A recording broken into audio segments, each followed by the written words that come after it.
hemos surgido, en ella existimos, en ella terminaremos nuestra existencia. La Santa Madre Tierra es nuestro camino, es nuestra estrella, a la cual nosotros tenemos que seguir y guiarnos por su ejemplo. La Santa Madre Tierra es un ejemplo de benignidad, de abundancia, de amor, de servicio. Y nosotros tenemos que ser correspondidos a ese sentimiento de la Madre Tierra, que nos da todos los días alimento, que nos viste, que nos calza, que nos ayuda con su medicina, que nos sana. A esa Santa Madre Tierra, a la cual los incas, los pueblos andinos y todo el mundo en general, todas las culturas universales, le han rendido culto, porque es así como debemos reconocer, como lo hacían los incas, las bondades de la Santa Madre Tierra, y cómo, cuando obramos mal ante ella, cuando nos comportamos mal ante la Santa Madre Tierra, ante nuestra sociedad, cuando nos dañamos, cuando hacemos escarnio de nuestro prójimo, cuando no respetamos las convenciones morales, que la Santa Madre Tierra tiene la fuerza, el poder, la energía para hacernos entender por qué camino equivocado estamos yendo. Yo, para comenzar, quiero iniciar con palabras que ustedes han puesto en vuestra invitación, diciendo de que no se puede encontrar la fortaleza de espíritu si no se sigue el recuerdo de los antepasados, si no se va a la fuente misma del conocimiento, que no están en los libros, tan solo una pequeña parte. La mayoría del conocimiento, siguiendo el precepto andino, está en nosotros mismos, en nuestro cerebro, en nuestras neuronas. En nuestro cuerpo está el pasado y está el presente. Podemos recorrer mentalmente dentro de nosotros todo el tiempo que ha pasado desde el inicio mismo de la luz. Vamos a encontrar que en nuestros cromosomas están asentados los conocimientos desde el primer día de la creación hasta ahora. Nosotros somos una enorme red que capta absolutamente todo. Somos espejos que debemos reflejar ese conocimiento. Por eso es muy valioso el principio elemental del conocimiento andino, cuál es el no cancani. No cancani, yo soy. Esa parte creo que es fundamental. Iniciar cualquier conocimiento descubriendo para quién, para qué y por qué vamos a buscar ese saber. El no cancani, el yo soy, es el mismo concepto del conócete a ti mismo. Si no te conoces a ti mismo, ¿cómo te vas a conducir? Si no te conoces a ti mismo, ¿cómo vas a saber lo que quieres? Si no te conoces a ti mismo, ¿cómo vas a saber de dónde vienes y a dónde devienes? Por eso es muy importante que cada uno de nosotros diariamente, cuando pueda, haga una introspección y descubra en su ser íntimo el individuo, el espíritu, el Dios que lleva dentro. Porque ese concepto también andino de que nosotros somos la energía, la luz, somos la sanación, la curación. Nuestras manos son los radares que nos llevan a impartir sanación, bendición, conocimiento. Es muy importante conocer absolutamente nuestra identidad para saber nuestra sapiencia, qué moral tenemos, cuánto de odio podemos soportar. Somos gente en realidad confiable, sabemos guardar un amor eternamente, una amistad para siempre, una sinceridad en nuestras acciones. Si es así, si encontramos un campo fértil para el trabajo, si encontramos un alma pura, un espíritu limpio, podemos avanzar. La luz irá viniendo, sin maestros, sin textos, solamente con la capacidad de pensar, de guardar en nosotros el silencio y hacer hablar a nuestro recuerdo. En nuestro recuerdo está el conocimiento. Nosotros tenemos el conocimiento de las plantas, de los minerales como medicina. Cómo empezó la medicina en el tiempo pretérito del hombre de las cavernas. Todo está en nuestra cabeza. ¿Cómo es el fondo de los mares? Está dentro de nosotros. Lo que tenemos que hacer es volver a nuestro interior. ¿Cómo hacían los incas para volver a su interior? ¿Qué remedio utilizaban para su meditación? Aparte de la música y el silencio de los apus, utilizaban plantas mágicas, la coca, el San Pedro, la huilca, el toé, la ayahuasca, para abrir nuestras neuronas perdidas, ofuscadas por este mundo del cine, de la radio, de la televisión, ahora del celular, imbuidos en ese mundo, absorbidos por esta tecnología que nos enreda, que nos envuelve. Tenemos que salir de este enclaustramiento para poder ir cumbres de los cerros,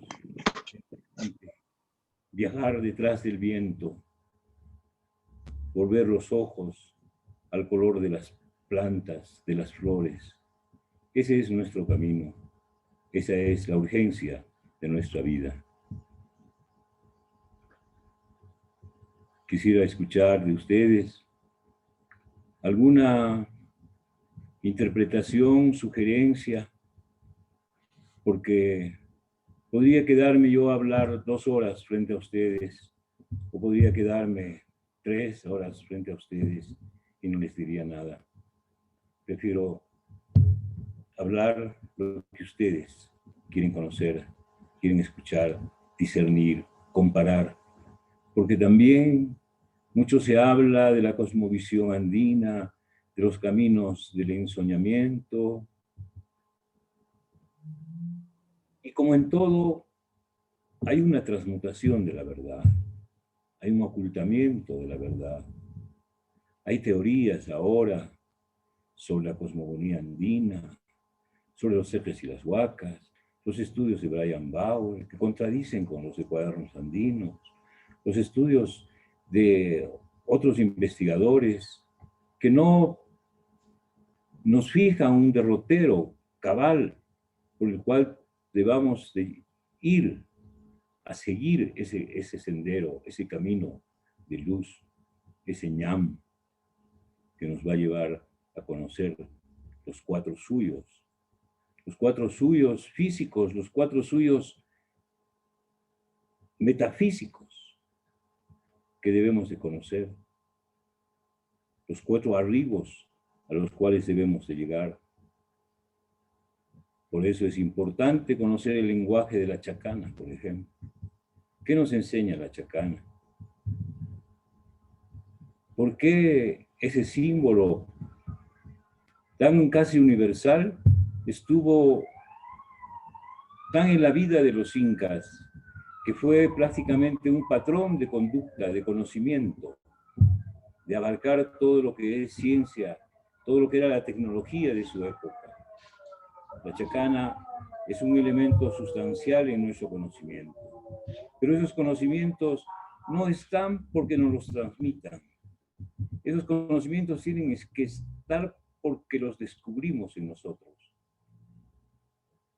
No es lo mismo ir a una farmacia y comprar una medicina que prepararse uno su propia receta.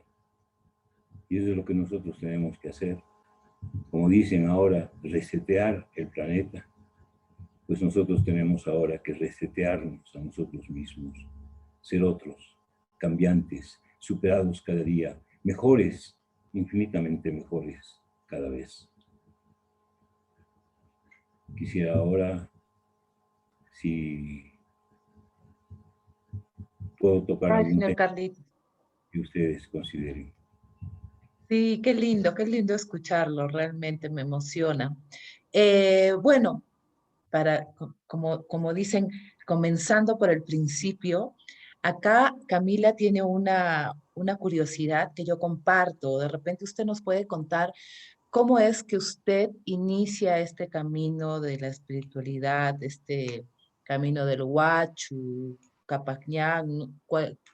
¿Cómo escucha usted este llamado? Si nos puede contar su experiencia, por favor.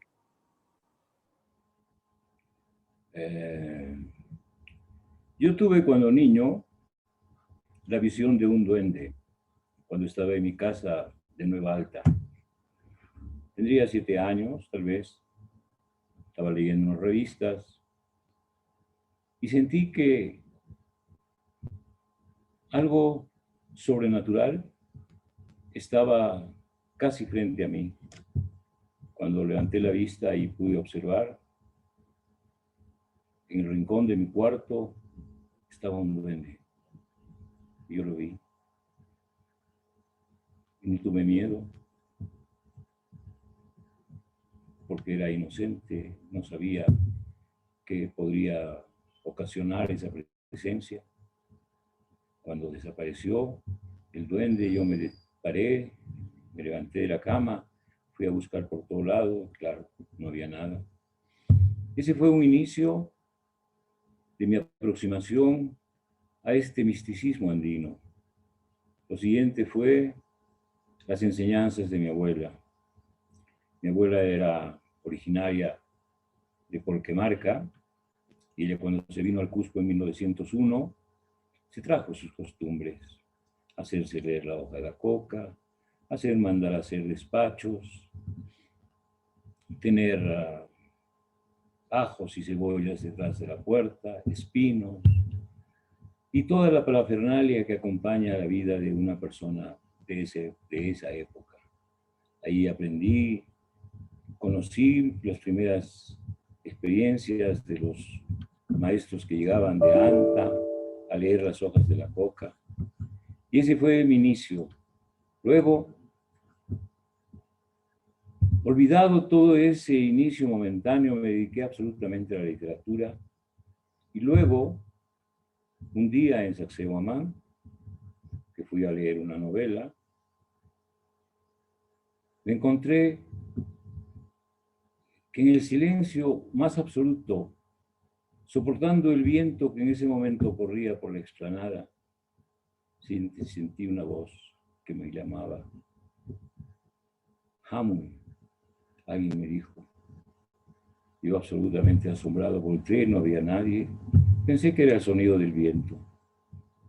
Pero esa voz me llamó a buscar primero en mis antecedentes familiares los orígenes de mi familia andina. Luego me fui adentrando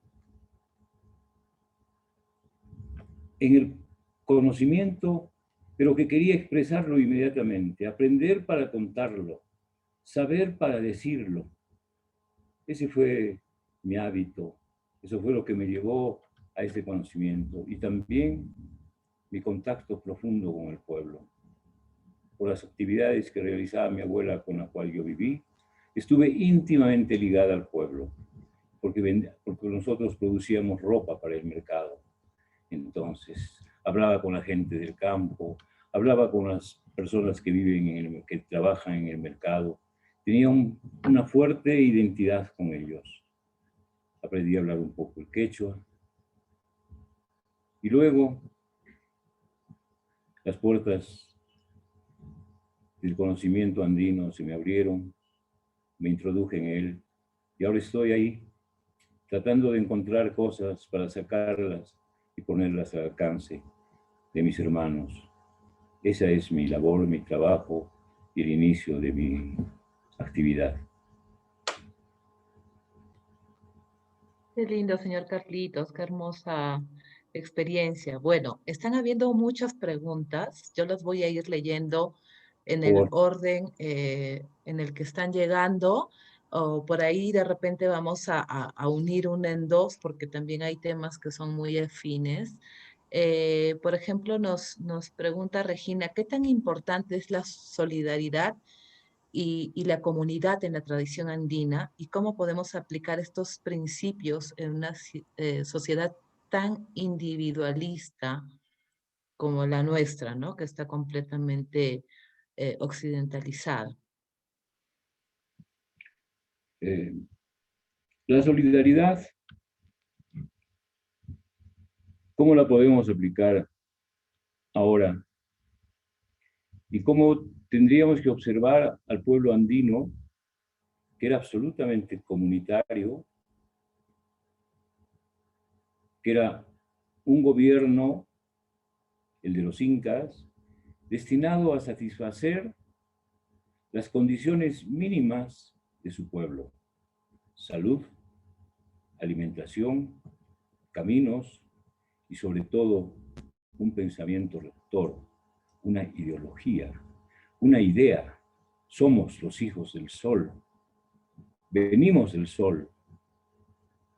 Esa es la idea. Venimos, somos una estrella y hemos venido con Ayar Manco Cápac y los 4 hermanos Ayar a la cumbre del Guanacauri. Ahí hemos aparecido, todos, siguiendo la tradición de Manco, vestidos de luz, todos, trayendo conocimiento, ciencia, tecnología, hidráulica, medicina, trayendo medicinas. Así hicimos y transformamos el valle Ajamama en la ciudad sagrada del Cusco.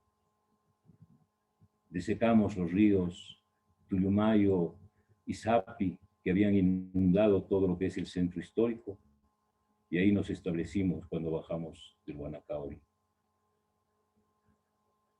Todo ese bagaje, toda esta historia que llevamos en nosotros es lo que nos da el sustento a nuestras creencias. Eso es lo que hace que en el tiempo de los incas, donde se estaba construyendo el imperio del Tahuantinsuyo, no nos olvidemos que si bien los incas ya habían llegado a Tumbemayo, al norte de Quito, y habían llegado hasta San Juan y Salta en la Argentina, y hasta Santiago en Chile por el sur, aún estaba el imperio en fermentación. Aún las conquistas de Huayna Cápac y Tupac Inca y Yupanqui todavía guardaban el celo de quienes se oponían a entrar a un conocimiento racional, social, solidario que era el imperio. Todavía habían grupos sociales que no estaban tan desarrollados, que no eran tan civilizados, entre comillas, como eran los incas. Por eso es que la conquista fue fácil, porque en el norte, recién en las huestes incas, estaban consolidando el imperio del Tahuantinsuyo. Por eso se revertió el imperio. Pero para poder llegar a ese nivel, tuvieron que haber pasado 800 años. Desde el año más o menos 750 al 800, donde Ayar Manco Cápac, sus 3 hermanos y sus 4 mujeres llegan al Guanacauri y fundan el Cusco. Luego de 700 años, llegan los españoles.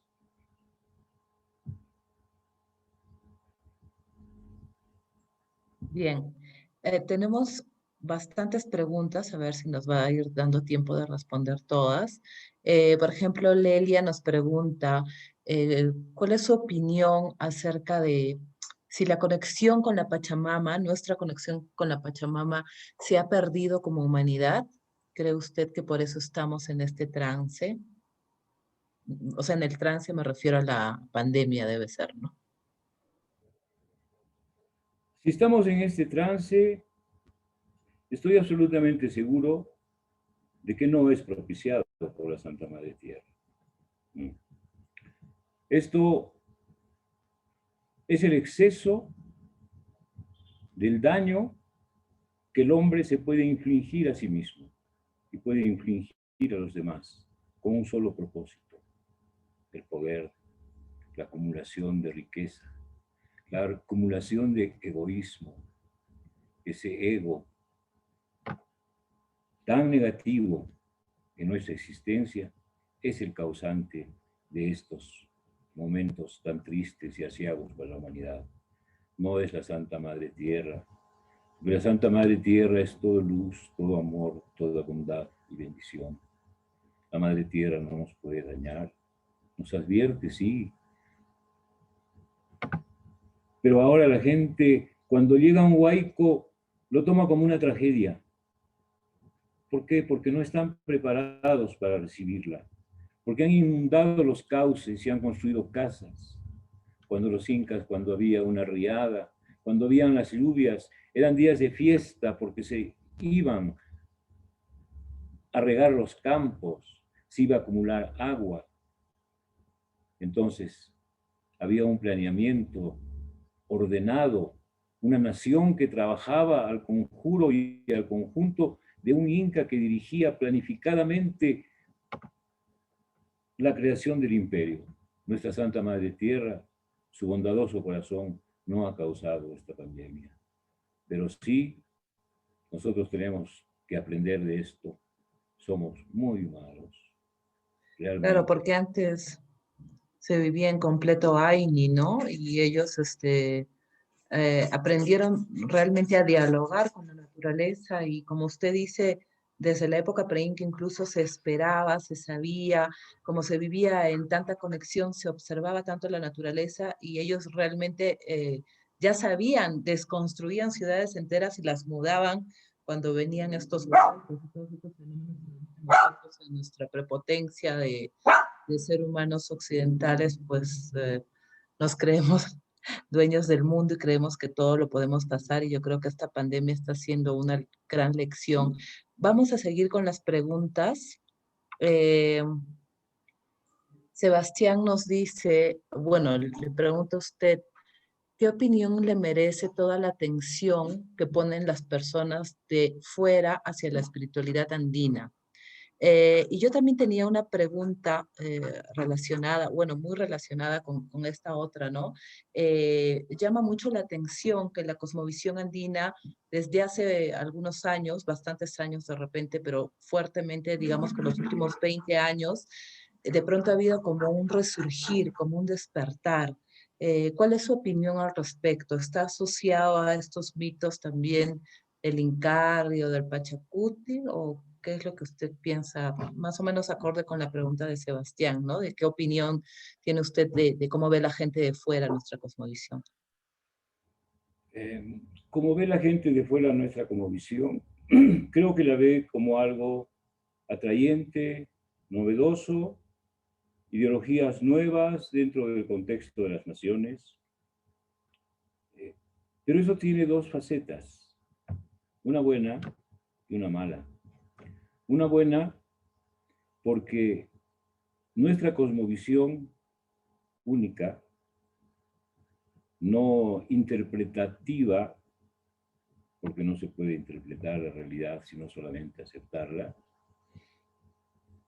está siendo bombardeada, saturada, desvirtuada por demasiados e interesados buscadores de la cosmovisión andina, con la única y sobre todo poco loable finalidad de conseguir cierto conocimiento para luego con ello ejercer un comercio.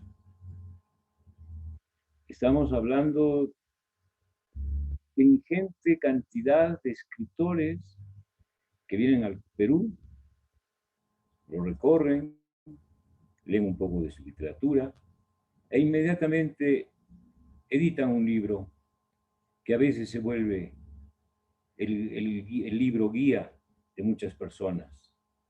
Pero ellos encuentran una verdad, sí, su verdad. Pero esa verdad a veces se contrapone a la verdad no oficial, pero sí a la verdad real de los incas, su cosmovisión. ¿Cómo empieza la cosmovisión andina? ¿Con qué pensamiento? ¿Cómo se construyó el mundo? ¿Cómo empezó todo esto? Ese es el inicio de la cosmovisión andina. ¿Qué hace el hombre? ¿Cuál es su ubicación en este paraíso llamado tierra? Entonces, aprender de lo andino, aprender del conocimiento filosófico trascendental de los incas, nos debe llevar exclusivamente a una reflexión, ¿cuál es? El de la solidaridad. Nuestro conocimiento debe ser para la solidaridad, no para ser dividido entre los que pueden y los que no pueden, en los que pueden comprar un conocimiento y los que no. Quien puede comprarse una medicina, quien puede pagar por una lectura de hojas de coca, quien puede pagar por una curación del susto. En tiempo de los incas eso lo proveía el Estado. Los lectores de coca estaban en las plazas, en los ayllus, en las familias. Los maichas eran producto del conocimiento que el Estado, que la nación, que el imperio impartía en los yachayhuasis. Entonces había una prolongada y constante investigación, afluencia de maestros, investigadores de la medicina, de la ciencia, de la cosmogonía. Ese es el mundo en que los incas se desenvolvían, un mundo que tenemos que ir descubriendo nosotros. No hay que dejarse llevar por los cronistas, por ejemplo. Los cronistas son una fuente de desinformación. Ellos son los que en el colmo de su apetito desmedido por desmerecer al imperio inca, dicen que el imperio inca solo tuvo 150 años de existencia.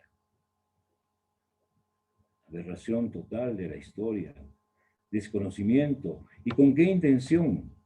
Con la intención de hacer parecer que su cultura, que su civilización era superior a la nuestra y que nosotros éramos un pueblo de ignorantes, que matábamos a nuestros hijos, que los ofrendábamos en sacrificio a las huacas y a los sapos.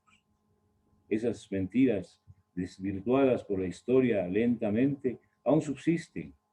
Por eso es menester tener que ir cada uno en su propia búsqueda, en su propio conocimiento, en su propio saber. No hay maestros para el alma. Qué bonita esa última frase, no hay maestros para el alma. Bueno, vamos a seguir con las preguntas, pero de pronto ahorita que usted nos estaba hablando sobre esta manera de desvirtuar la espiritualidad andina, se me ocurre, por ejemplo, yo incluso como cusqueña, las primeras ideas, cuando no estaba muy cerca de todo esto, sobre espiritualidad andina, cuando uno está, digamos que desconectado del tema, siempre piensa o en chamanismo, o en brujos, o en de repente practicantes tipo los practicantes de Guasao, que de pronto todo esto, sin desmerecer el trabajo de ninguno de ellos, desvirtúa realmente la espiritualidad andina, que no solamente es inca, ¿no? De repente esto nos puede contar un poquito más o menos de esto para que sepamos bien la diferencia entre diferentes tipos de practicantes. Claro.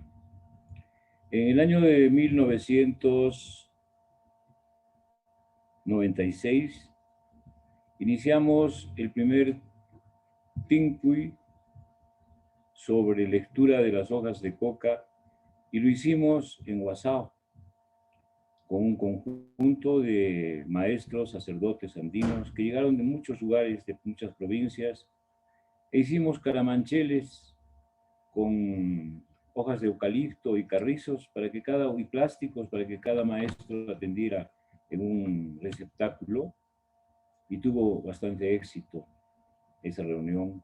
Nos conocimos entre practicantes de Iscuchaca y de Paruro y de Sicuani y de todas las provincias, nos entrelazamos.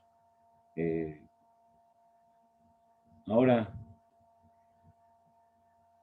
¿quiénes realizan el servicio espiritual andino con sobriedad, con propiedad? Algunos maestros, verdaderos ejes del pensamiento andino, son absolutamente dedicados al trabajo. Aún continúan el camino de la iniciación, conociendo las plantas. Yo conozco ahora muchas personas que están en el campo, buscando plantas, agenciándose plantas medicinales, buscando integrarse a la cosmovisión andina. Pero también hay otros que no están en esa actividad. Más que todo, están mercadeando un producto que no es para el negocio, porque en tiempos antiguos no se cobraba por los servicios. Por ejemplo, cuando iba un paco a la casa de mi abuela a verle un poco, alguna medicina a darle, no cobraban dinero. Dame mamá, decían, invítame a almorzar, o mañana voy a venir, o a veces, mamá, alójame esta noche. Y se quedaban. Y venían otras veces trayendo cosas ellos de su propio corazón, sin esperar de los demás que les dieran nada. Y eran grandes maestros, curanderos. Ahora no. Ahora la lectura de hojas de coca no baja de 50 soles, un despacho 100 soles. Y, y se va desvirtuando el sentimiento de servir por el sentimiento de recibir.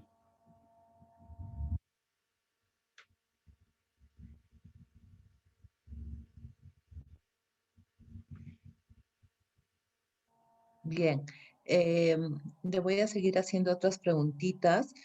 Para quienes no están familiarizados, Guasao es un pueblo como a 20 o 30 minutos de la ciudad de Cusco, que es famoso porque es una especie de pueblo de brujos, ¿no? En el argot cusqueño lo conocemos así porque muchos de los practicantes, digamos, se han ubicado en esa zona, ¿no?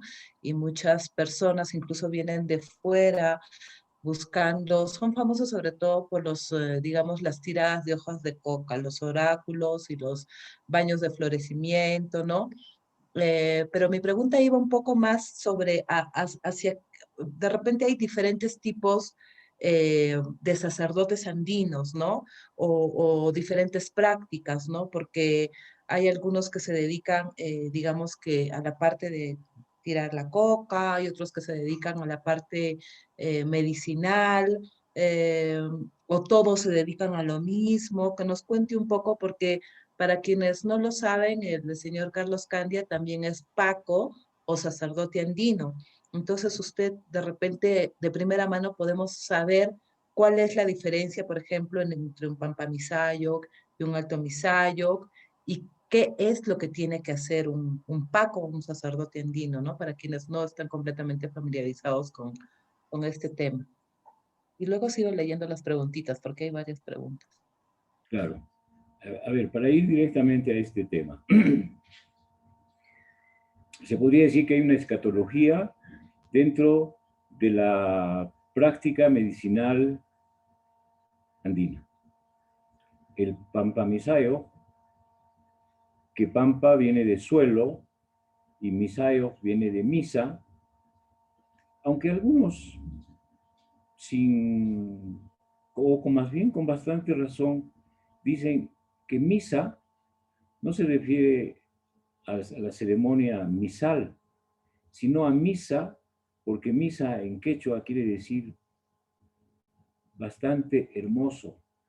Cuando vemos un choclo lindo, decimos mishazara, porque es un choclo grande, de hileras perfectas, o cuando vemos una papa grande que no tiene muchos ojos, o que está acompañada de otras papas y que forman un dibujo de 7 u 8 raíces, pues también le llamamos mishapapa. Entonces, los sacerdotes andinos, los pampamisayo, saben básicamente dos cosas: leer la hoja de coca, hacer despachos. Ese es el trabajo del pampamisayo: hacer lecturas de hojas de coca, hacer despachos, curar el susto. Y alguno que otro conocimiento, pero que no es básicamente su fuerte. Ese es el pampamisayo, el que va a las casas, las limpia, el que hace despachos, el que hace contras, el que hace la lectura de hojas de coca, el que sauma las casas, hace baños de florecimiento, hace limpiezas, inauguraciones, entierra a los muertos, bautiza en el espíritu del sol. Y luego vendrían los altomisayos. Los altomisayos ya son otra categoría, ya son curanderos, ya están dedicados a los procesos curativos de cuerpo y alma.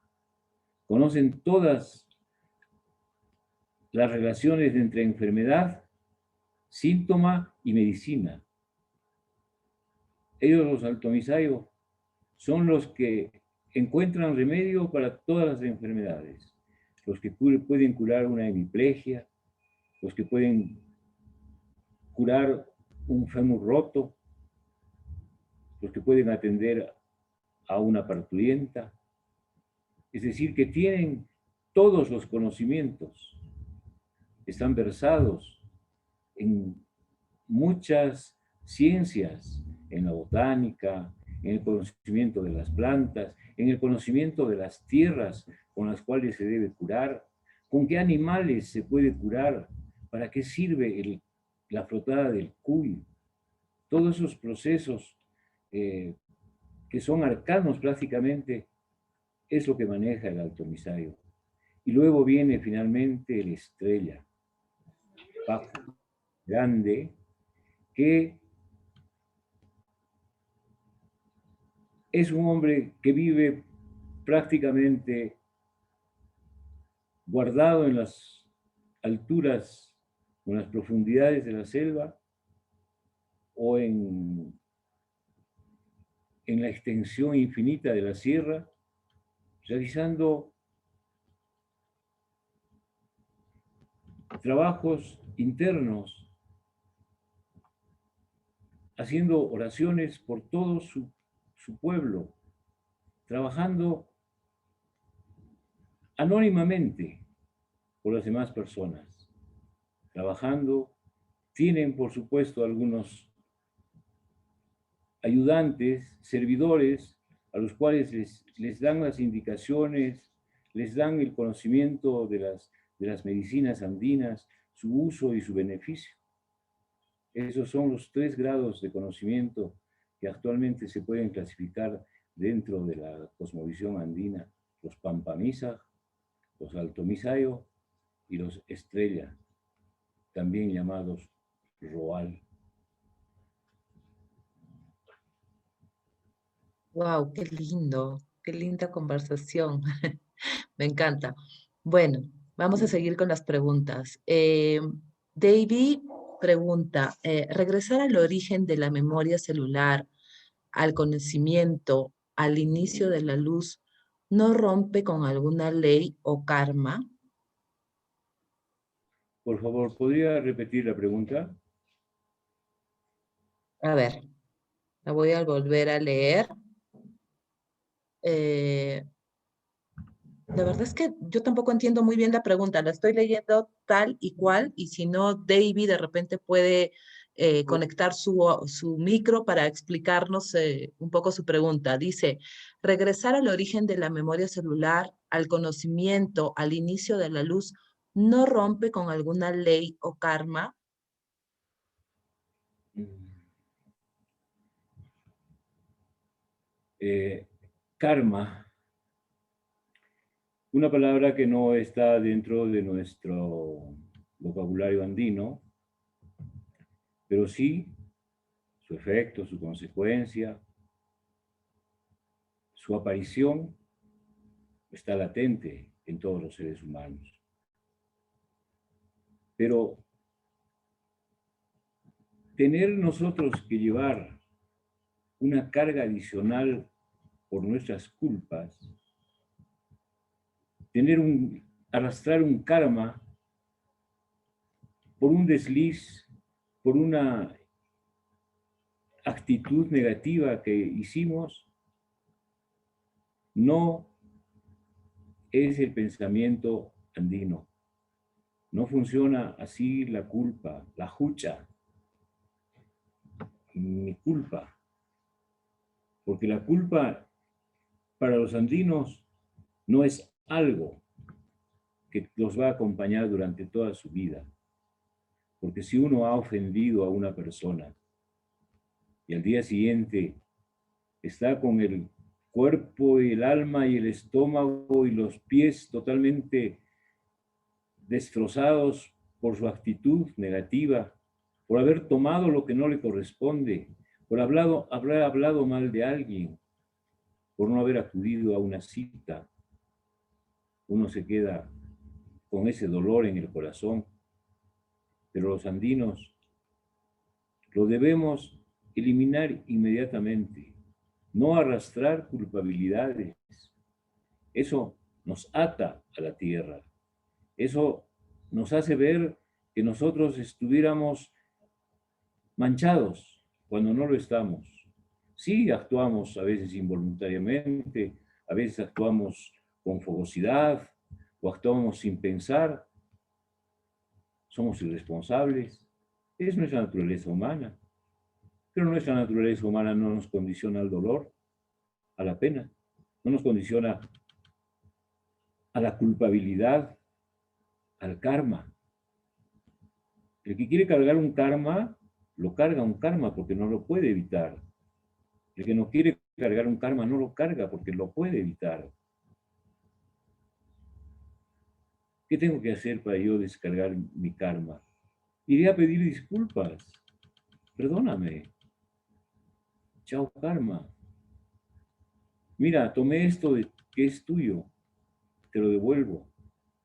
Ya no hay karma. Es el perdón que nosotros nos damos a nosotros mismos.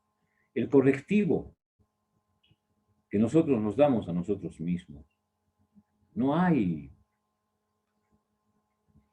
una fuerza negativa que nos aplasta, que nos oprime, que nos hace sufrir, que nos hace pensar que las cosas no nos van a ir bien porque estamos prevenidos de un karma negativo. ¿Por, ¿Por qué? ¿Por qué podríamos tener un karma negativo? A menos que lo merezcamos. Si merecemos tener un karma negativo, un hucha muy grande que nos está aplastando, es porque hemos cometido delitos. Si no lo hemos cometido delitos, si solamente es de un perdón, de una disculpa, de un resarcimiento, no hay karma. El karma es lo que se queda en nosotros cuando no lo eliminamos, cuando no solucionamos la dicotomía del bien y del mal. Bien, entonces ese punto ya quedó claro, que dentro de la cosmovisión andina no se contempla. siguiendo un poco con el mismo tema, voy a leer la pregunta de Amparo Guarnizo. Desde la cosmovisión andina, al morir, ¿reencarnamos? ¿O cuál es la visión de la cosmovisión andina con relación al nacimiento y la muerte? Y es muy interesante este tema, dado de que la mayoría de las civilizaciones, sobre todo las 7 civilizaciones más encumbradas que hubo en la Tierra, entre las cuales estaban los incas, a este respecto, los incas habían nacido en sus pajarinas. El origen de cada individuo es el que Illaterce Huiracocha Pachayachachi, el dios supremo de los incas, había construido con piedras de jiwayo macho y hembra las figuras de un hombre y una mujer, y esas figuras las había puesto en los nidos de los cóndores, en las cuevas de los pumas, en las orillas de los ríos, los había ubicado en el nido de las palomas, en el hueco donde se escondían las serpientes. Y ese era el origen de cada familia, de cada ayllu inca, que se creían descendientes de algo sobrenatural, o que por alguna forma sobrenatural habían llegado a la tierra por intermedio de sus manes, que habían sido en algunos casos el puma, en otros el cóndor, en otros el colibrí, en otros un puquial, la cumbre de un cerro, un árbol. Todos eran los lugares de nacimiento, las pajarinas. Ese era el lugar de origen del hombre andino.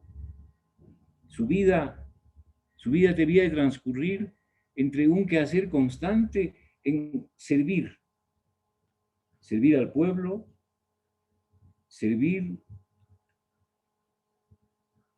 en la parte festiva y religiosa, servir en la agricultura, servir en la guerra, servir en la construcción. O sea, el hombre viene a servir, según los andinos, a este mundo, a ayudar, a colaborar, a facilitar las cosas. Y luego, dicen los andinos, que cuando un hombre, una mujer, se mueren, si ha sido bueno, se va al cielo a ser una estrella. Y ese alma está brillando en el infinito, parpadeando constantemente, haciéndonos ver que está ahí frente a nosotros, ese espíritu generoso que ha pasado otra vida. Y si ha sido un hombre malo, si ha sido un individuo que no ha sabido arrepentirse, que no ha sabido ser perdonado, también se va al cielo. Pero a las partes oscuras, donde no se ve nada, a esa infinita oscuridad, ahí regresa el alma.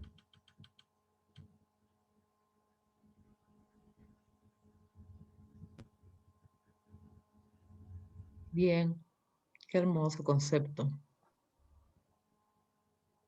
Vamos a seguir con las preguntas. De verdad estoy muy feliz, señor Carlos, de que esté aquí. Me encanta. Yo podría estar toda la noche escuchándolo. Me encanta, además, la forma que usted tiene de transmitir las cosas tan simple y con tanto cariño por lo nuestro. Voy a invitar también a las personas que si desean hacer sus preguntas usando el audio y la cámara, son bienvenidos, no sean tímidos, pueden desactivar el silencio y preguntar al señor Carlos, aprovechen de que esté aquí, no todos los días tenemos un maestro con tanto conocimiento como el señor Carlitos. Siguiendo un poco con este tema, Lelia también pregunta, ¿y cuál cree usted que es la relación desde el punto de vista de la cosmovisión andina del ser humano con la enfermedad o de la cosmovisión andina con la enfermedad, ¿no? Ya nos ha explicado un poco sobre la muerte y el nacimiento y cómo es vista la enfermedad desde el punto de vista de nuestros abuelos? Tendríamos que empezar por la práctica en la nación andina, en la nación quechua, de la medicina de la medicina preventiva. No nos olvidemos que a los niños, cuando nacían, apenas nacían los niños, en tiempo de los incas, el ombligo o el cordón umbilical que unía a su madre era el primer chupón distractivo que se le daba al niño. El cordón umbilical se lo daban para que el niño empiece a chuparlo, a masticarlo, a comerlo, a desaparecerlo. Recién nosotros hemos descubierto que el cordón umbilical guarda medicinas fabulosas para poder regenerar al hombre, al ser humano. Los incas lo intuían. A los 13 años, ¿En serio? a los niños les daban sus primeras enseñanzas para el chachado de la hoja de coca, preventivo, de problemas dentarios, de problemas de la garganta, de problemas de aftas, de problemas del aparato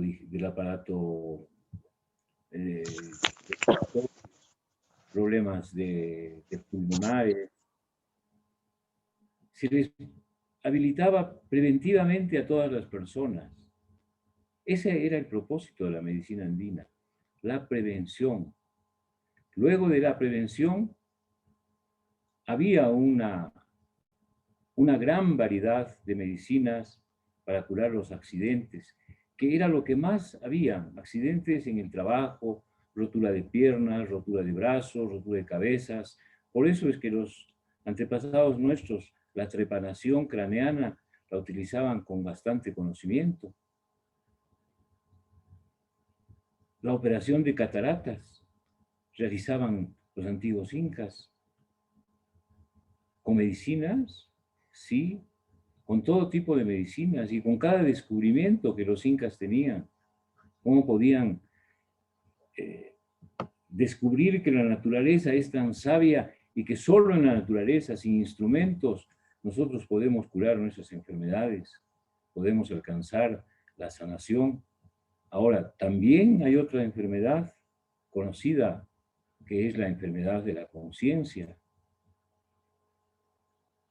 Esa enfermedad es otra latencia en nosotros, es otro desbarajuste emocional cuando nuestra conciencia está afectada por la infidelidad, por la angustia, por el temor, por la duda,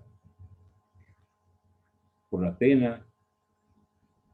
Eso nos produce enfermedad. Y eso lo sabían los incas. Decían, si tu corazón te está doliendo, es porque no estás siendo limpio, siendo prístino. Si tus manos te duelen, es porque no estás trabajando bien, no estás dedicada plenamente a tu trabajo, porque tus manos están hechas para el trabajo, no para el descanso. Tienes que exigirte. Tu mente está hecha para pensar, para concebir, para hacer inteligencias, para ayudar a los demás, no para que lo escondas y lo guardes, para que no lo hagas productivo. Todo en ti, todo lo que la Madre Santa Tierra te ha dado es para que tú lo vuelvas a dar a tus semejantes. Si tienes dinero, si has hecho dinero, comparte. Si tienes una gran chacra, comparte. Si tienes un ropero lleno de ropa, comparte. Hay mucha gente que necesita. Entonces, esa era la filosofía andina. En eso estaban abocados los incas, en darle a todos todo lo que necesitaba. Ese era el propósito de Aya Manco-Cápac. Ese era el encargo del Padre Sol. Difundir armonía, difundir paz, difundir salud, conocimiento, inteligencia, medicina. Esa era la obligación del andino, del Coscoruna, del Tahuantinsuyo-Uruna.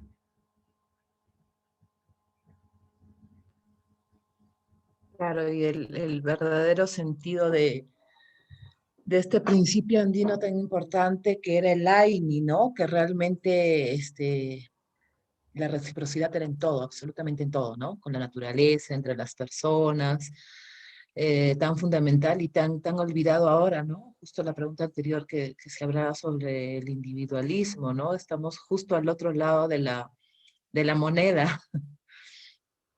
En Eh, efecto, en efecto, una de las características del pueblo andino era su solidaridad, que se manifestaba en el Aini, en Aminca, en Aminca, en Amita.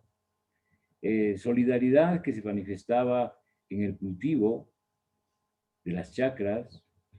Solidaridad que se manifestaba en el Ayllu, cuando todo el Ayllu iba y le construía su casa al recién casado y le llevaban sus instrumentos de labranza y sus ceramios para la cocina y sus textiles para las frazadas y cueros de llama y cueros de alpaca para que se abriguen y les techaban su casa y les dejaban comida, les dejaban medicinas, los integraban a la sociedad.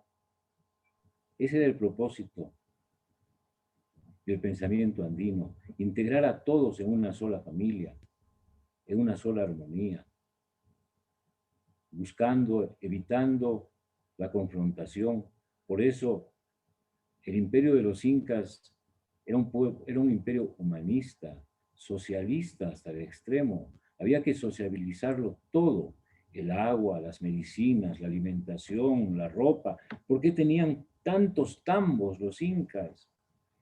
Tambos que después de 30 años de la llegada de los españoles seguían produciendo todavía, seguían habiendo en esos tambos zapatos para los incas, ropa de trabajo, ropa de servicio, seguían existiendo en ese lugar todavía aún semillas, plantas que habían guardado, textilería. ¿Para qué? Para darle seguridad, sanidad, alimentación al pueblo. Y lo increíble y lo rico, creo, de todo esto es que muchas, si no casi todas las costumbres, que en realidad no son costumbres, ¿no? Está mal dicho, creo, la palabra costumbres, son códigos de vida, están todavía activos en muchas de las comunidades, ¿no? Yo he tenido la oportunidad de conocer a unos hermanos de Canchis hace un par de años y ellos todavía mantienen, por ejemplo, estos reservorios donde guardan semillas y comida para toda su comunidad durante 5 años. O sea, ellos tienen esta capacidad que tienen comida para 5 años para toda su comunidad. O sea que ellos ahorita están pasando toda la época de la pandemia eh, tranquilamente y esto viene desde la época inca y pre-inca, ¿no? O sea, no solamente la parte espiritual, la medicina, sino temas tan básicos como es la comida, porque si no hay comida, pues todo lo demás no funciona. Es una explicación hermosa realmente. Vamos a seguir con las preguntas y acá hay dos preguntas que están muy relacionadas y las voy a leer juntas. Por ejemplo, Sebastián nos pregunta, o le pregunta a usted, señor Carlos, ¿qué importancia merece la dualidad hombre-mujer en la espiritualidad andina y el machismo impuesto por los occidentales? Eh, Aquí vamos a hablar seguramente del Yananti, también sería importante hablar del Masinti, que está tan relacionado, ¿no? Estos dos conceptos. Y Camila también pregunta, si no se la vuelvo a preguntar después, pero es muy afín también, ¿no? porque habla sobre en qué definían Apu para ser considerado masculino y femenino, y cuál es el significado de esto en la ritualidad inca. Así que la primera pregunta de Sebastián era la importancia de la dualidad hombre-mujer y el machismo impuesto por los occidentales. Bueno, por principio elemental, nosotros sabemos la dualidad hombre y varón. Perdón, varón y mujer. Pero también no debemos olvidarnos que en esa dualidad de varón y mujer existe lo que ahora se llaman personas de tercer sexo, y en tiempo de los incas, y durante el tiempo de toda la humanidad, nunca ha dejado de haber ese tipo de seres humanos con características sexuales diferentes. Entonces, nosotros tenemos que pensar que los incas no eran personas que estaban alejadas de su realidad, de la realidad de la gente que vivía con ellos, de la realidad de sus propios familiares, que estaban imbuidos de otras formas de encarar su actividad sexual. No nos olvidemos las pamparunas, las mujeres que ejercían la prostitución en tiempo de los incas, y cómo los homosexuales también tenían un vestido, un rango y un oficio. No había un escarnio en tiempo de los incas. No se les insultaba, no se les silbaba, no se les menospreciaba. Al contrario, eran integrados a la sociedad con sus propios derechos y sus obligaciones. Entonces, esa dualidad tenía esa pequeña ambivalencia. Pero ahora, cuando hablamos del hombre y la mujer, estamos hablando de dos complementos. Como existen complementos en todo el mundo, no hay nada que no tenga su complementariedad. El día, la noche, el fuego, el agua, todo es complementario. Entonces, esa complementariedad es parte de una estructura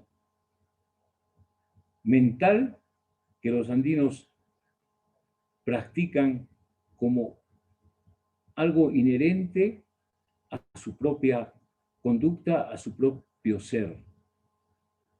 El hombre y la mujer, dos seres absolutamente iguales para la sociedad andina, sin ninguna diferencia, ni por fuerza, ni por inteligencia, ni por voluntad. Había mujeres que comandaban ejércitos, había mujeres que eran arquitectos, que ayudaban a la construcción de los monumentos. Las mujeres eran consejeras del Inca, consejeras de las collas. No es como ahora que se ha pervertido la igualdad de los sexos y la igualdad entre el hombre y la mujer. En tiempo de los incas no había desigualdad. Tanto un hombre podía dedicarse a la chacra como una mujer podía dedicarse a la chacra.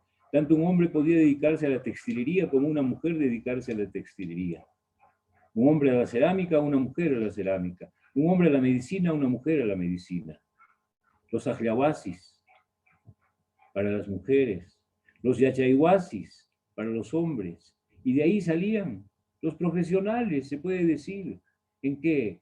En botánica, en plantas, en cuidado de animales, en conocimiento de germoplasmas, seguramente con otras palabras que ya serán traducidas al quechua. Moray mismo es un laboratorio extraordinario en el cual ahí estaban trabajando hombres y mujeres, codo a codo, haciendo producir las diferentes plantas de las diferentes zonas altitudinales que tiene el Perú desde la costa hasta los 5.000 y 6.000 metros de altura. Ahí está Tipón, trabajado por hombres y por mujeres. Y cómo eso va hasta los apus. Y hay apus machos y hay apus hembras. ¿Y cómo es que se hace esa diferencia? ¿Por qué un apu es macho y un apus hembra? Por el nombre que llevan. Por ejemplo, en el Cusco, los 14 cerros que rodean la ciudad del Cusco, 2 son hembras. Mama Anahuarque. Mama Anahuarque es una guerrera que combatió contra los chancas y ayudó al Inca Tupac, al Inca Pachacútec a derrotar a los chancas. Tenemos también Mama Simona, una gran curandera, la cual conocían con ese nombre, y a la que se le bautizó con ese nombre al Apu, que se llamaba en tiempo los incas Yahuira, y luego fue puesto con el nombre de femenino que les he mencionado. Habían apus pequeños que eran apus de una comunidad. Había apus más grandes que eran de una zona geográfica. Y habían apus mayores, como el que está a mi espalda, que es el apus Alcantay, y que gobierna conjunto con el apu Ozangate toda la zona de la hollada del Valle del Cusco, del Valle del Vilcanota. Esos 2 apus son los mayores apus, mayores papitos, mayores espíritus venerados por los incas. Y también hay otros apus barriales, como el apu Picho, como el apu Ayhuaynacorcor, que tienen su influencia en determinadas comunidades. Entonces, los apus también tenían una estratificación de servicios mayores a servicios menores. Bien, qué importante conocer nuestros apus, ¿no? No estamos a veces muy al tanto de los nombres de nuestros apus y los vemos a veces todos los días. Vamos a seguir con las preguntas. Volviendo un poco al tema anterior sobre la enfermedad, también recordé que, por ejemplo, cuando no hay AINI o cuando se siente que el AINI no está trabajando bien, también se piensa que por eso se presentan las enfermedades, ¿no? Cuando no se está haciendo un buen trabajo cuando el AINI no es correcto, ¿no? La energía no está fluyendo bien. ¿Es esto cierto o yo estoy equivocada? No, pero quisiera hacer un paréntesis de, de lo que decía anteriormente, en el sentido, y darles una recomendación.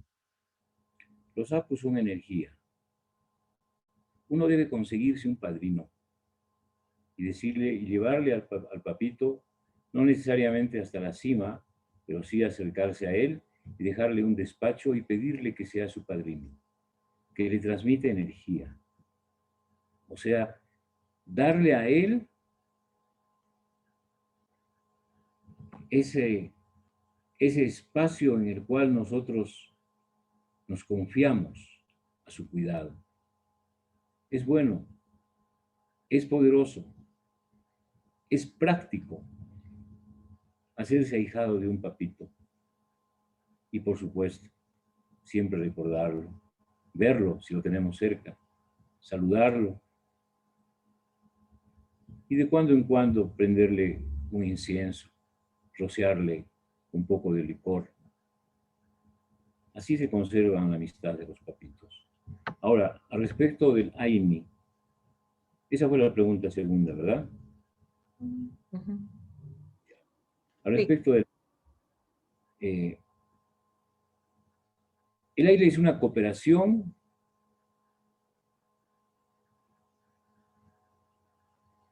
transversal entre los miembros de la sociedad andina.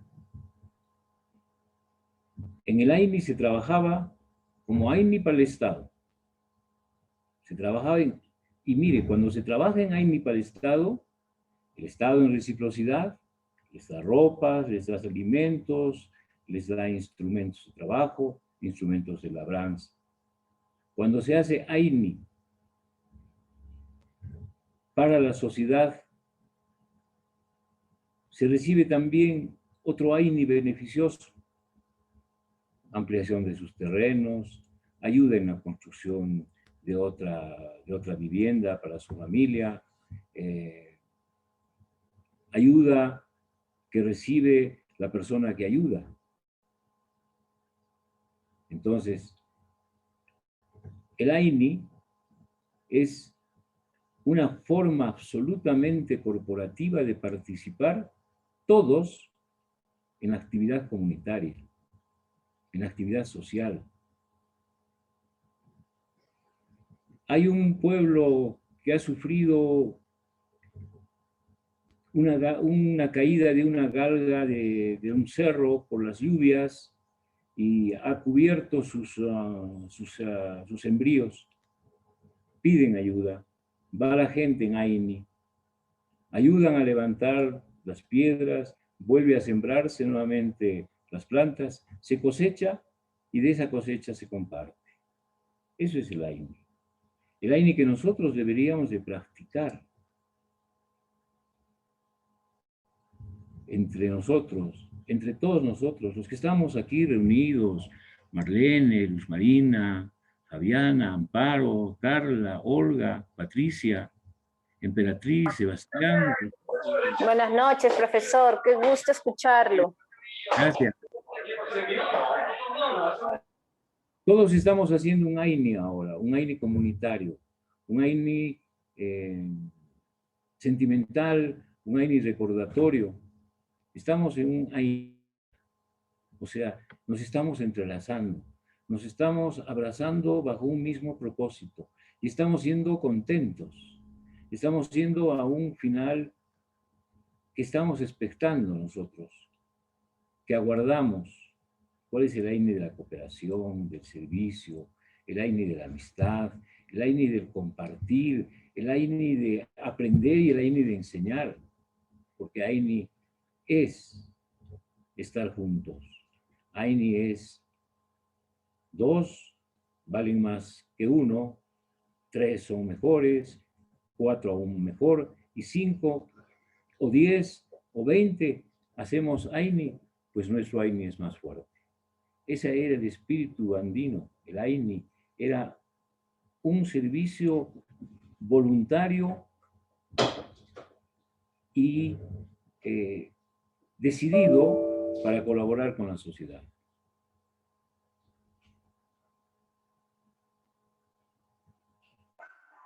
Bien, perfecto. Creo que nos ha quedado clara la idea de AINI, ¿no?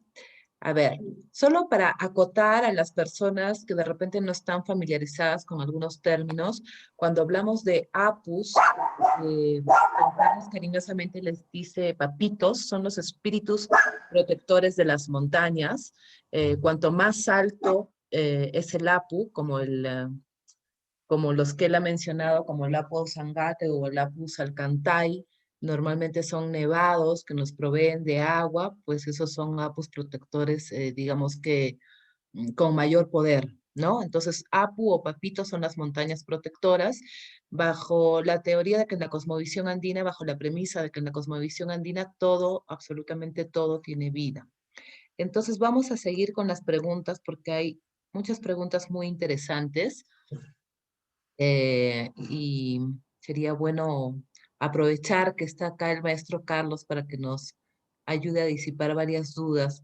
Por ejemplo, Fedra, volviendo un poco al tema anterior, Fedra nos dice que, hoy se me perdió, ya, ¿qué registros existen sobre la inclusión de la homosexualidad en la ciudad, en la sociedad inca?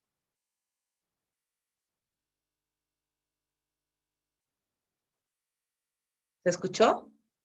Creo que me he congelado, ¿no? Hola. Ah, ¿se escuchó? A ver, el señor Carlitos creo que es el que se ha congelado, entonces. Vamos a esperar un ratito. Eh, en lo que él contesta, les voy a pedir nuevamente que está a disposición el chat por si quieren hacer preguntas. Ahí está el señor Carlos. A ver. Señor Carlitos. Estoy acá, Ahí está, perfecto. Ya, le voy a repetir la pregunta. por favor. Pedra nos pregunta, ¿qué registros existen sobre la inclusión de la homosexualidad en la sociedad inca? Bueno, el mismo Garcilaso es el que hace mención a las pamparunas. Las mujeres, y eso es importante tomarlo. ¿Por qué las mujeres se dedican a la prostitución? En el tiempo de los incas no era por motivos económicos, no era por discriminaciones, no era por la falta de recursos, sino más que todo se suponía que era por una absoluta cuestión de orden corporal, una ninfomanía. Entonces, si habían ese tipo de personas, no podían ser sacrificadas, no podían ser heridas. Tenían que cumplir un rol en el Estado. Entonces, hay versiones al respecto. Por ejemplo, cuando el Inca Tupac Inca Yupanqui estaba realizando una expedición hacia el norte, por la zona de la Libertad, encontró un pueblo donde la mayoría de las personas estaban dedicados, todos eran homosexuales. Las prácticas homosexuales eran cosa corriente. Inclusive, algunas prácticas homosexuales eran llevadas a cabo dentro de los rituales, tanto religiosos como... Todas esas costumbres aberrantes fueron desplazadas por los incas, en este caso por Tupac Inca Yupanqui. Tampoco no nos olvidemos que otro inca que hizo conquistas en el sur del Perú, encontró un pueblo donde las novias más buscadas, las más deseadas para el matrimonio, eran las mujeres que habían tenido una vida licenciosa. Cuanto más licenciosa era la mujer, más deseada era para el matrimonio. Entonces, ese tipo de conductas, esas incongruencias sociales, fueron combatidas por los incas, penadas por los incas. Por ejemplo, los chancas, en las primeras incursiones que los incas hicieron antes de la guerra con los incas, los chancas, conocidos como aljomijo, porque comían perros, a ellos también se les desterró esa costumbre de comer perros, de acabar con los animales que estaban domesticados y servían para el trabajo del pastoreo, que hacían el michijleama. Entonces, no estaba bien visto que se coman a los perros. También fue prohibido a los chancas, al comijo, que siguieran con esa su costumbre.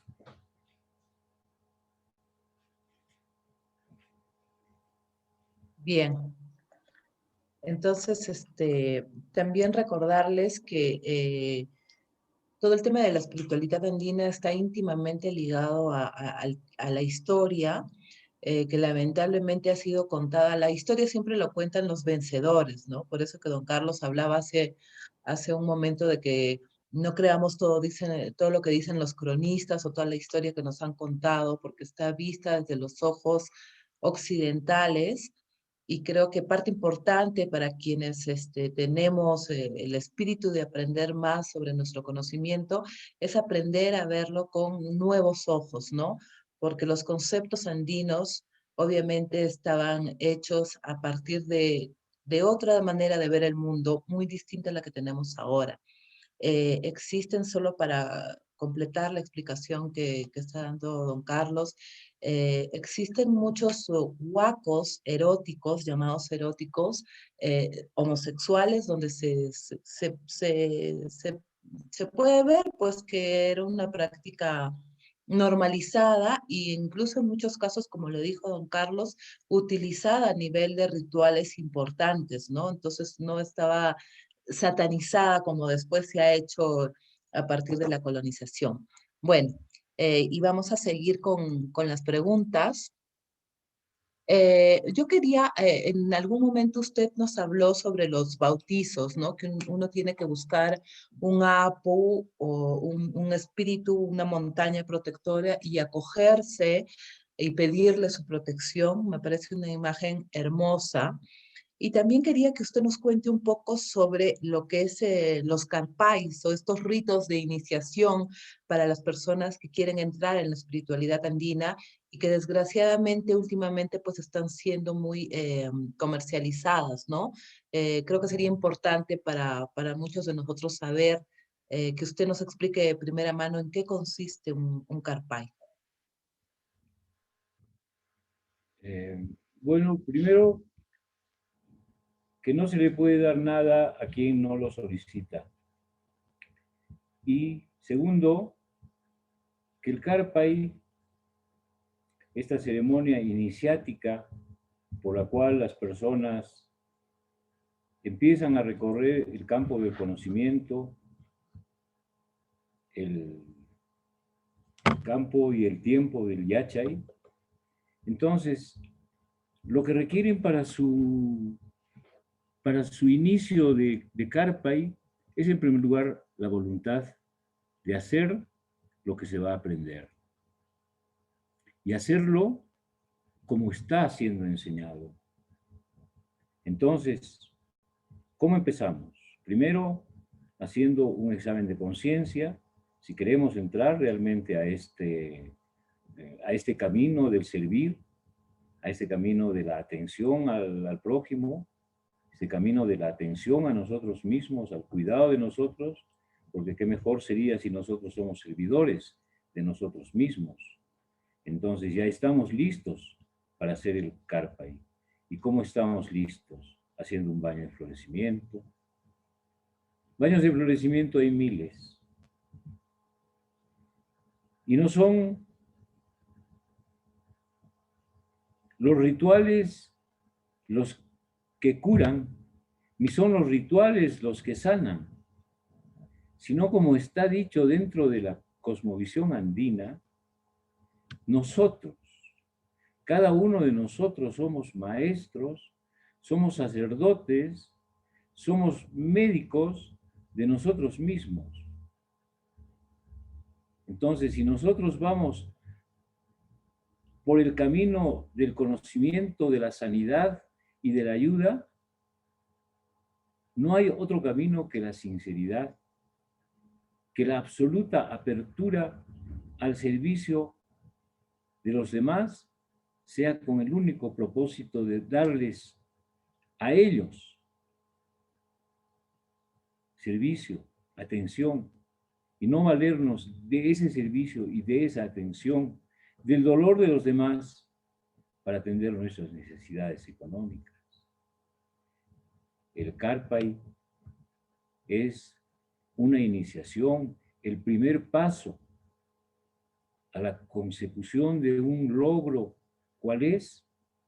El de ser seres de luz que sirven, que ayudan, que apoyan, que están ahí con un consejo y sobre todo con el ejemplo, porque nadie puede enseñar mejor que el ejemplo. Y nosotros tenemos que ser ejemplo en nuestra casa, en nuestra familia. No ser el mejor, porque esa sería una angustia de nuestra existencia, una angustia existencial, si quisiéramos ser el mejor. No, seamos servidores, simplemente. El primero o el último de los servidores será bien visto a los ojos del Padre Sol. Ay, qué hermosa explicación, señor Carlitos, me encanta. Muy, muy bonito. Siempre usted llevándonos a esa luz, ¿no? Qué hermoso pensar y vernos como esa luz, como esos hijos del sol, que alguna vez a mí un maestro me dijo que no viera las cosas tal y cual mis ojos las veían, ¿no? Sino que en realidad buscara lo que representa, ¿no? Y yo es tal y cual como veo al sol, a esa luz hermosa y sanadora de la que todos venimos, ¿no? Que le podemos llamar Dios, le podemos poner el nombre que queramos, pero que finalmente somos luz y vamos a regresar a esa luz. Eh, bueno, yo tengo también acá, yo tengo miles de preguntas, pero voy a tratar de escoger las que creo que nos pueden ayudar un poco más, porque ya está pasando el tiempo y quisiéramos que irnos con la mayor cantidad de personas, de absolver la mayor cantidad de dudas. Eh, También si nos puede explicar un poco sobre la sacralidad de la hoja de coca, ¿no?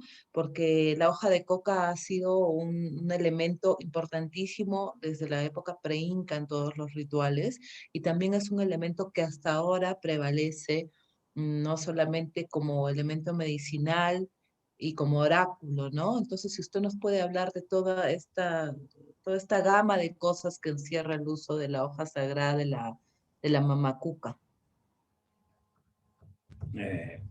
A ver, vamos a decir en primer lugar que como todas las plantas, en un inicio la hoja de coca era absolutamente desconocida en sus propiedades y en sus calidades. No fue desde el inicio de los tiempos que la hoja de coca fue utilizada para la lectura y la premonición del futuro, para el descubrimiento de la salud de la salud afectada de las personas. No solo servía antiguamente para leer si el viaje de una persona va a ser exitoso, si el trabajo que está consiguiendo va a ser favorable, si el negocio que pone va a ser rentable. Eso ya es un conocimiento que ha ido deviniendo con el tiempo, usándose la hoja de coca para ese proceso de averiguación del futuro. Y no nos olvidemos que ese es un propósito fundamental en todas las religiones y en todos los cultos que han habido en el planeta.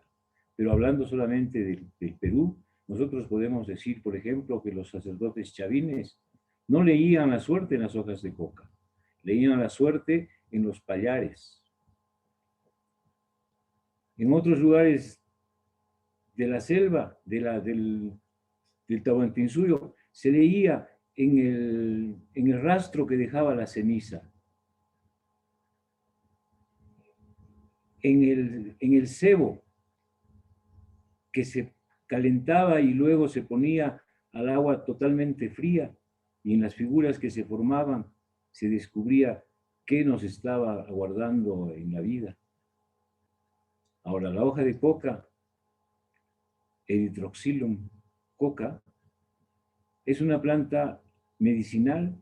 ¿Cuándo fueron descubiertas sus bondades medicinales? ¿Cómo descubrieron sus bondades medicinales de la hoja de coca? Eso se lo tenemos que deber al tiempo de existencia de la humanidad andina, que nos vino trayendo ese conocimiento. ¿De dónde sabemos nosotros que la coquisca sirve para el dolor de estómago? ¿Cómo se produce ese conocimiento, ese fenómeno cognitivo de saber que el panti sirve para los pulmones? ¿Cómo? La humanidad ha ido avanzando, creciendo en esa búsqueda de los saberes.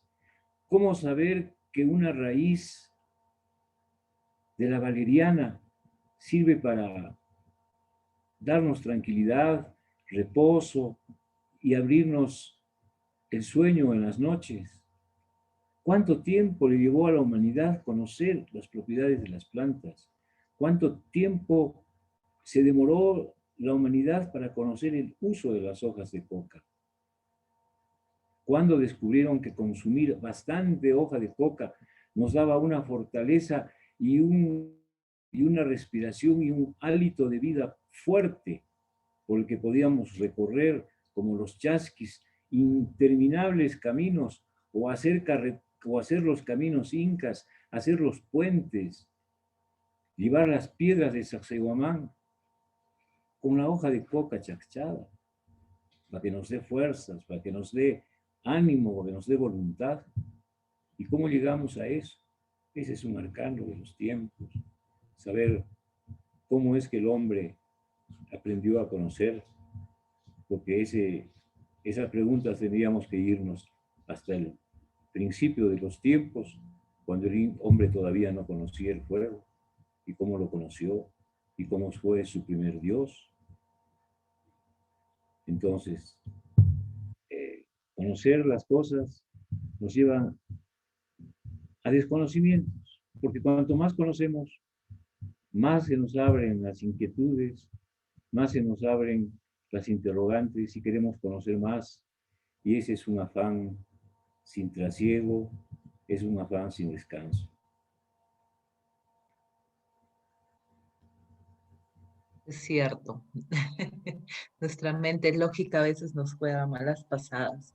Le voy a dar la palabra a Fernando, que quiere hacer una pregunta. Bienvenido, Gracias. Fernando. Muchas gracias. Buenas noches, profesor Carlos. Hola Fernando, ¿cómo estás? Un gusto saludarlo. Para mí Mire, yo también también, encantado.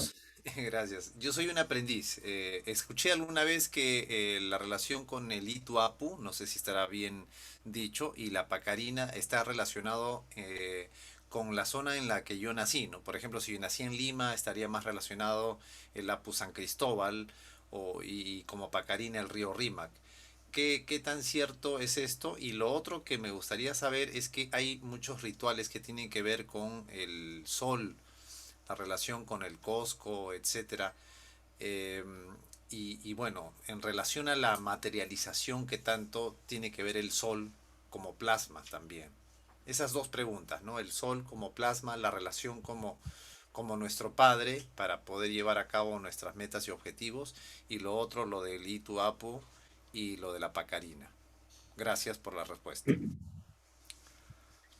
En efecto, como había dicho antes, los apus son regionales, son locales, y también apus de mayor amplitud. Por ejemplo, yo siempre evoco e invoco al papito San Cristóbal, que es el apu que está en Lima. Invoco al papito San Cosme, que también está en Lima, a la Cochamama, al río Rímac, claro, que es el río Rímac origen, pacarina, seguramente del antiguo pueblo del pueblo de Taurichusco, el fundador de la cultura Lima. Entonces, esa sí es su pacarina. Entonces, si yo estoy en Abancay, mi pacarina es el cerro que rodea, que está más próximo a mi pueblo. Si yo estoy en Lima, mis apus son el río Rima, también el Surquillo, por supuesto, y los otros riachuelos que van desapareciendo. Pero también están los apus, que sí son nuestros padrinos, que sí nos ayudan, que sí nos llevan, que sí nos dan energía. Entonces, en cada lugar hay un apu. Ahora es muy importante hacer mención a que todos los espacios geográficos en tiempo de los incas tenían nombre. todos. Cada cerro, cada montículo tenía un nombre. Cada quebrada tenía un nombre. Cada llanura tenía un nombre. Entonces, ¿por qué? Porque se identificaba a las cosas, se les personalizaba a las cosas con un nombre. ¿Por qué? Para poder interactuar con ellos, para poder dirigirse y decirle, papito Kuntursenka, tú que eres mi padrino, ayúdame, quiero hacer tal cosa, quiero que me orientes, quiero que me guíes. Y el papito está ahí, a ese servicio, porque es una energía cuántica, es una energía volátil, es una energía sideral, pero es energía, energía bondadosa, energía curativa. Ahora, a la parte solar, ¿por qué hay un culto solar? En primer lugar, porque es el astro brillante, es el astro de la mañana, es el astro que nos da el día, así como también tenemos a la luna, que nos da la noche, la calma. Entonces, si nosotros buscamos al sol como elemento de nuestra liberación de procesos de culpa, vamos a encontrar que la luz del sol es medicina. El viento es medicina. La lluvia es medicina. La risa, el canto, la música es medicina. El tiempo de los incas se utilizaba mucho la posición, la puesta de manos para curar enfermedades, para curar el susto, solamente poniéndole las manos a las personas. Se les ayudaba en el dolor. Ese poder de la imposición de las manos, que es de fuentes cristianas y a posteriores a lo andino, han tenido ese mismo efecto, sirven para curar. Nosotros somos médicos. Si nosotros tenemos la voluntad de acercarnos a una persona y ayudarle a sanarse, si tenemos la voluntad y tenemos ese apego profundo por el deber, por el sentido del deber y la obligación de ayudar, nuestras fuerzas se van a multiplicar y vamos a hacerlo realidad. Nos vamos a acercar a una persona y si está doliéndole el hombro por el frío, por una debilidad, nosotros podemos revertir ese dolor, ese mal, aproximándonos. No hay mayor medicina que el contacto humano. Esa es la mayor medicina. El ser querido, el ser amado, el ser cuidado, el ser respetado. Y por supuesto, lo opuesto, el amar, el querer y el respetar. Esa es la mejor medicina. Y nosotros portamos esa medicina. Somos hijos de Dios. Nosotros mismos somos Dios.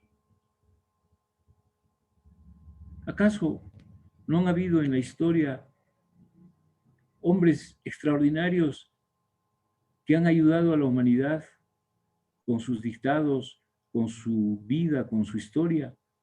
Nosotros podemos ser exactamente lo mismo. Estamos dotados de los mismos dones con los que tenía Jesucristo. Podemos hacer milagros. Tenemos que valorar nuestra identidad, nuestra espiritualidad.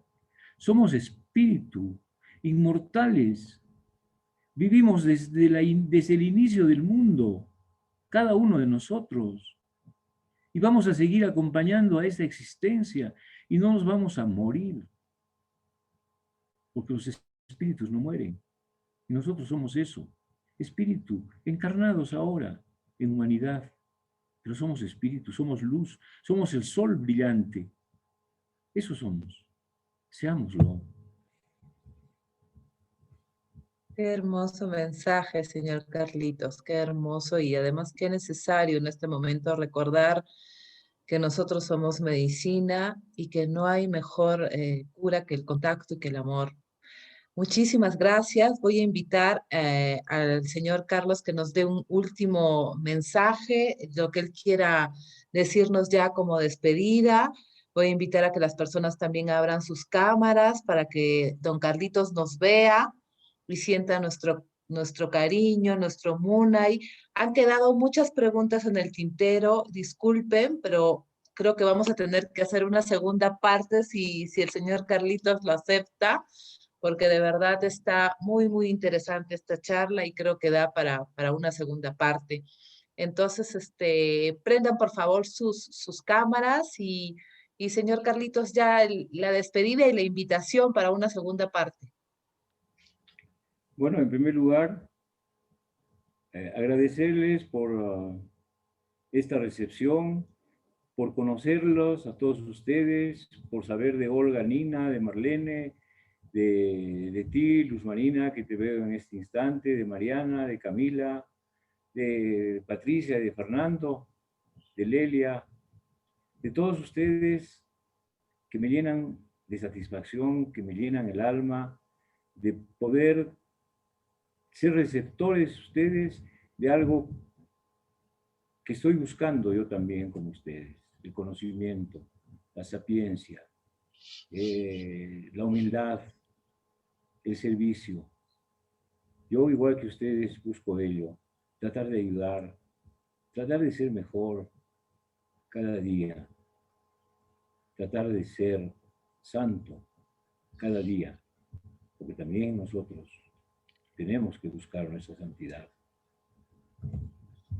Si somos tan proclives a la amistad, al amor, también seamos proclives al cariño, seamos proclives a la sanación, seamos proclives a la comunión espiritual, a la ayuda recíproca, al sostenimiento de esta amistad y que esta unión y esta búsqueda que ustedes están iniciando continúe. Yo encantado de poder conversar con ustedes las veces que sea posible. Les deseo de todo corazón que la Apu Kuntursenja, que es mi maestro, mi padrino, les dé a ustedes, a cada uno de ustedes, su bendición, les llene de energía, de paz, de amor, que a cada uno de ustedes les conceda lo que están pidiendo vuestro corazón, que les dé el papito, juntamente con la Santa Madre Tierra, les den lo que están ustedes deseando en vuestro corazón, salud, dinero, amor, viajes, olvidar las penas, el miedo. Que Dios les bendiga, que la Santa Madre Tierra les ilumine, que la luna esta noche les acompañe brillando en vuestras casas. Muchas gracias. Buenas noches. Muchísimas gracias. Gracias, Muchísimas gracias. gracias, lo máximo. Muchas gracias. Gracias. A todos. Gracias. Muchas Gracias. Gracias a Abrazo. ustedes. Buenas noches, gracias. Buenas noches, gracias. Gracias. Gracias a todos. Gracias. Gracias, lo máximo. Gracias. Gracias. Delia. Que se repita, que se Amparo. repita. Gracias, Sí, Delia. vamos a hacer una segunda muchas parte. gracias, profesor. Sí, que se Gracias a repita. todos por estar ahí y acuérdense que el próximo sábado va a estar Camila hablándonos sobre el mensaje mágico de las piedras, que también está muy ligado a lo nuestro. Muchísimas gracias a todos, un abrazo grande, muchísimas gracias, don Carlos, ha sido realmente una experiencia hermosa que de todas maneras vamos a repetir y un abrazo grande para todos, nos vemos el próximo sábado, cuídense, gracias. Gracias, profesor. Buenas noches a todos, gracias. Gracias, hasta luego. Buenas Cuídense. noches. Buenas noches a todos. Gracias, buenas noches, Chao, gracias. gracias. Chao.